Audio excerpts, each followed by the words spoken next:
right, well, thank you everyone for having me. Before I begin, I just want to very briefly acknowledge my co-authors. So the first is my PhD advisor, Bill Shop, as well as our lab member and research scientist, Anatoly Kudryavtsev, who contributed a great deal to this work.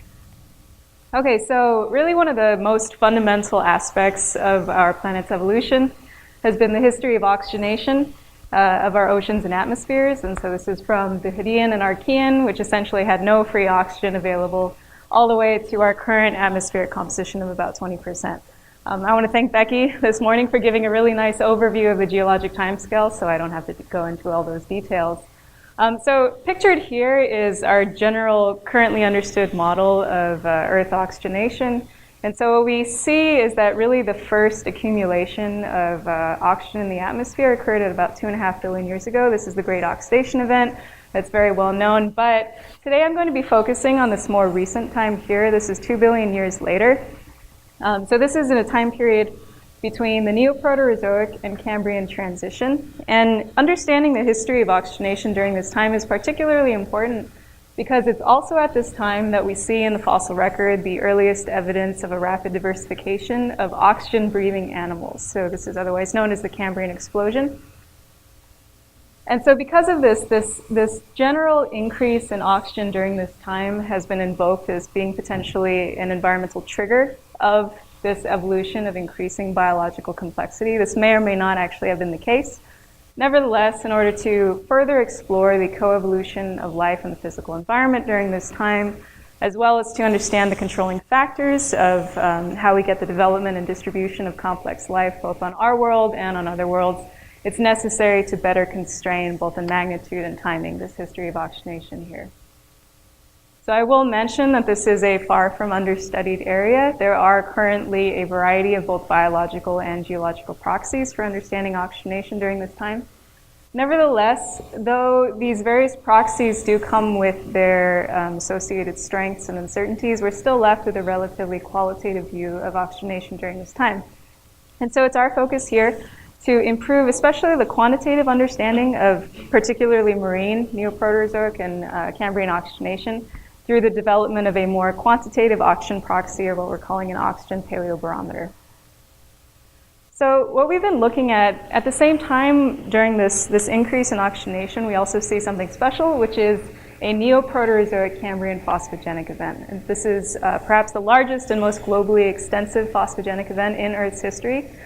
So what we see during phosphogenesis is the extensive global deposition of what are called phosphorites. So these are sedimentary phosphate-rich geologic deposits. For this time, for the phosphorites of these ages, these are currently known from essentially every continent except Antarctica. Whether or not they're actually there and we just haven't found them, we don't know. So here you can see the geographic distribution as well as the age distribution down here on the bottom. You can see that they cluster more or less within about 100 million years of the Neoproterozoic-Cambrian boundary here. And it's also important to note that for the most part, these are shallow marine deposits and they contain abundant amounts of microfossils. Okay, so another reason why phosphorites are important to study is that they concentrate phosphate in the mineral called apatite. Apatite is the same mineral that makes up our bones and our teeth. It's a calcium phosphate mineral, and it's particularly well known in geology in that it incorporates a relatively high abundance of rare earth elements. These are important typically in geologic applications because they usually carry with them some amount of petrographic and environmental information. Rare earth elements can substitute at 2 different calcium sites in the apatite structure.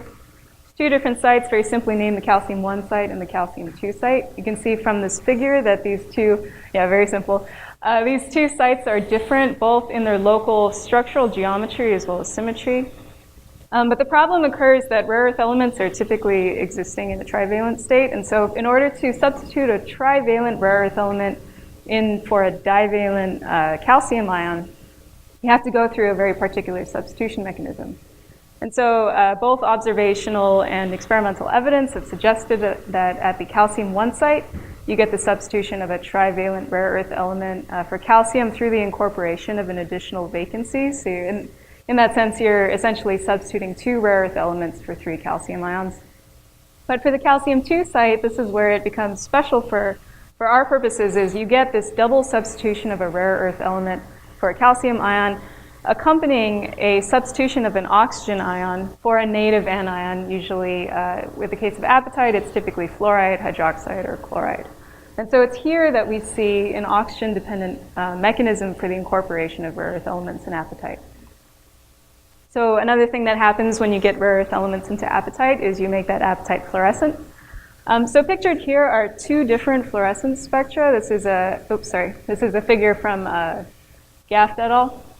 And so what they did was they artificially substituted samarium in apatite mineral. And so the way you accomplish this is you take apatite and you take a source of samarium, you heat them to a high temperature in close proximity, and that therefore facilitates the diffusion of samarium into the apatite crystal structure.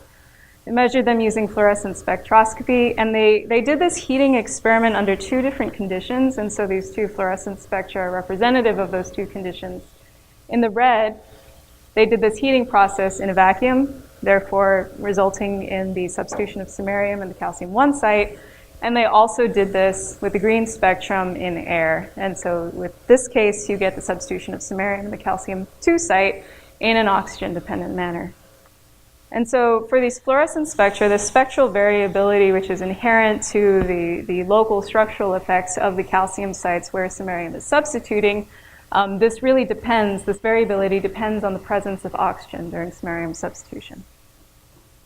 Okay, so for the development of an apatite oxygen paleobarometer that takes advantage of this process, we followed the following strategy.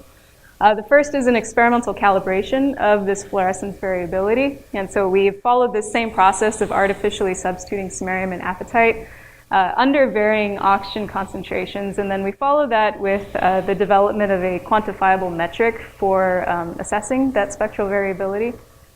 And then we took that metric and applied them to natural Neoproterozoic and Cambrian age apatite specimens in order to then back calculate and estimate past local oxygen. And so all of this with the general goal of really quantifying shallow marine oxygenation during this event. Okay, so for the experimental calibration, we did the following. So we took these apatite powder and samarium pellets, and we compressed them, heated them in a furnace to 900 degrees Celsius under varying levels of oxygen, and then measured them using fluorescence spectroscopy. And so what we see is this spectral variability, this transition from 0% oxygen available to 20% oxygen. This is just our current air composition. And so what we see is this transition in spectral character, particularly in these two spectral ranges that are highlighted in these colored bars. More specifically, what we see is that as you go towards more anoxic experimental conditions, you see the increased intensity of fluorescence peaks at the 607 and 654 nanometer wavelength positions, indicated by these red bars. Hope you can see them. And as you go towards more oxic experimental conditions, you instead see the increasing intensity of bands at the 605 and 652 nanometer regions. And so here you get samarium substitution of the calcium-1 site, and for the oxic case, you get samarium substitution of the calcium-2 site. And so for the rest of this talk, I'll be kind of talking about these bands as oxic-associated fluorescence signatures, and these are anoxic-associated fluorescence signatures. Okay, so in order to quantify the spectral variability, we followed a relatively standard peak fitting procedure where we are interested in a sense, ratioing the relative intensities of these oxic and anoxic associated peaks. So we did this really simple calculation. It's just the area of an oxic associated peak divided by the summed areas of a neighboring anoxic associated peak and the oxic peak. And so what you get, what we're calling is an apatite oxygen paleobarometer, or AOP value, somewhere between 0 and 1, where a value of 0 would indicate only the presence of these anoxic associated peaks, a value of 0, yes, and the value of 1 would indicate the presence of only the oxic associated peaks. If you then plot these AOP values against the percentage oxygen that we used in the experiments, we see a good agreement between these two values. And we also see this kind of characteristic curve here where we see a very steep slope between AOP values and oxygen at very low oxygen levels, and then it sort of tapers off and plateaus. Okay, so that curve is essentially the calibration curve that we're using to compare with natural apatite samples. So going back here, we've selected apatite specimens from 3 different geologic localities of Neoproterozoic and Cambrian age. So specifically, we've looked at 2 phosphorite localities. So we've looked at samples from the late Neoproterozoic formations. This is right before the boundary between the Neoproterozoic and Cambrian. And we also looked at the early Cambrian Chulaktau formation of South Kazakhstan. In addition to these 2 phosphorite samples, we also looked at a different one. This is the 15-mile group. This is Neoproterozoic with the locality right at the Alaska-Yukon border. This is unrelated to phosphorite. It's actually sort of special. The samples that I'll be talking about here have been interpreted to be really the earliest evidence of biomineral apatite formation. So these are fossil protist skeletal scales that are made of apatite. So this is really fundamentally different than these 2. Okay, so to give you a better sense of what sorts of specimens we're looking at, for the phosphorites, the Duchanto and the Chulaktau, we looked at primarily at these apatite concreted ooids. So these are little grains that chemically precipitate apatite in rinds. You get them now made of calcium carbonate, say in the Bahamas. And then we also looked at a variety of permineralized apatite fossils, including cyanobacteria and animal embryos. And here, these are the fossils from the 15-mile group. So these have been interpreted as biologically controlled apatite mineralization from protists. So these are these scale fossils. And I also want to mention that with all of these specimens, they also carry with them a good deal of contextual geologic information. So particularly with the phosphorites, we know that we're well constrained to a really shallow marine environment. We know that apatite formed quite early, potentially on the order of weeks following burial. And then specifically for the phosphorites, we know we're sampling the shallow sediment depositional environment, but in the case of the biomineral, we're instead sampling kind of the water column where the organism potentially lived in the past. Okay, so we can also analyze these apatite specimens spectroscopically. So here are average fluorescence spectra for each of these 3 geologic localities. And so if we calculate then their associated AOP values, what we get, these are the 3 average AOP values for the 3 different localities. And really the main takeaway here is that they all generally fall below AOP values of about 0.5. And so if we were to directly compare this to the experimental calibration curve, we would then infer relatively low local oxygen in the surrounding environment. But we do also see a relatively significant difference, particularly with these 2 phosphorite samples. And so we could potentially interpret that as suggesting that the Chulaktau sediment, shallow sediment environment was potentially more oxygenated than that of the Duchanto. And if we consider this history of increased oxygenation between the Neoproterozoic and Cambrian, this is relatively promising.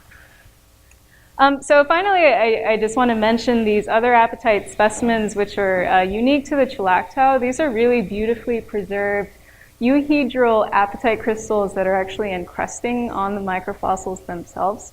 And so because it's a more well-organized crystalline form of apatite, we can actually image them with decent resolution using fluorescence spectroscopic techniques.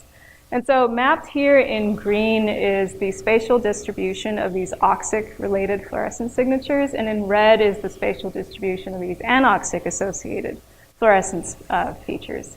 So we see as this patterning where the crystal has this oxic core surrounded by an anoxic rind, and we can do this 3-dimensionally, and so you can see if we then rotate this in software and just cut through a slice down the center here and rotate it, you can see that this patterning also continues with depth through the crystal.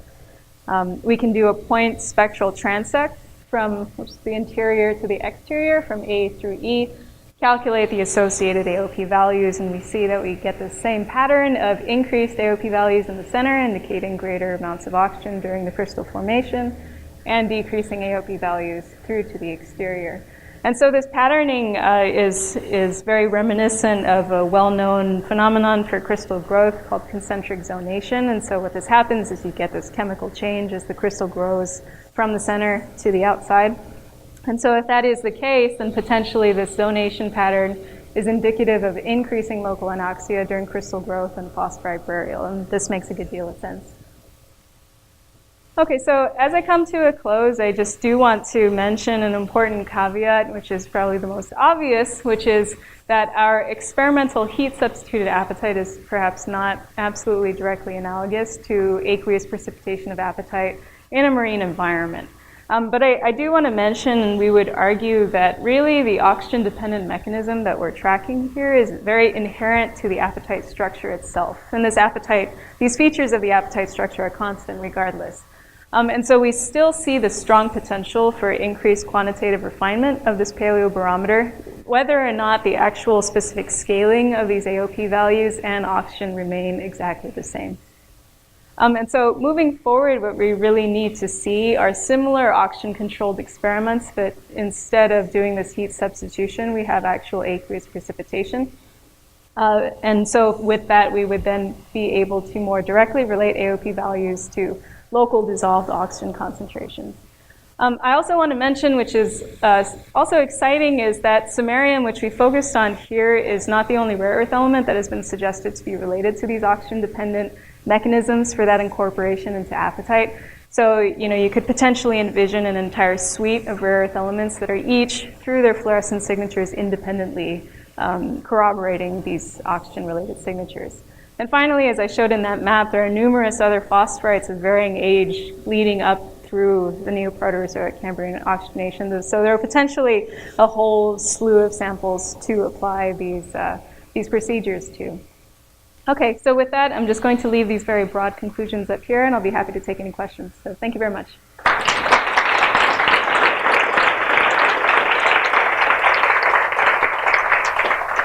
Thank you, Amanda. Any questions?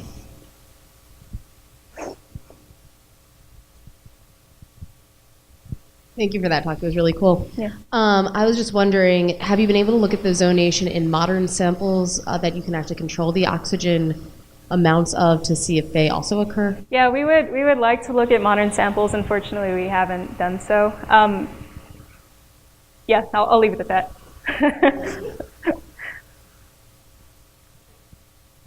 Any other questions? Okay, let's thank Amanda again.